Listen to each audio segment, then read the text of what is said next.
Juan 14:15-17. Kung ako'y inyong minamahal ay tutuparin ninyo ang aking mga utos. At hihingin ko sa Ama at kayo'y bibigyan niya ng isa pang mang-aaliw upang makasama ninyo siya magpakailanman. Ito ang espiritu ng katotohanan na hindi kayang tanggapin ng sanlibutan, sapagkat siya hindi nito nakikita o nakikilala man. Siya'y nakikilala ninyo sapagkat siya'y nananatiling kasama ninyo at siya ay mapapa sa inyo. Manalig sa pananahan ng Espiritu Santo.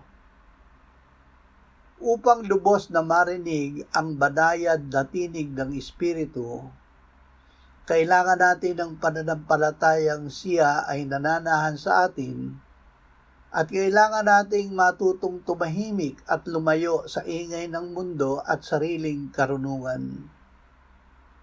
Hindi ba ninyo nalalaman na kayo'y templo ng Diyos at ang Espiritu ng Diyos ay naninirahan sa inyo? Maging tahimik ka sa harapan ng Panginoon at buong tiyagang maghintay sa Kanya.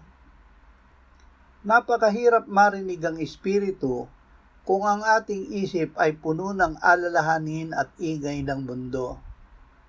Ang tunay na pagpapakumbaba ay ang pag-amin na wala tayong alam at handa tayong makinig sa banayad na salita ng Espiritu Santo bago tayo kumilos.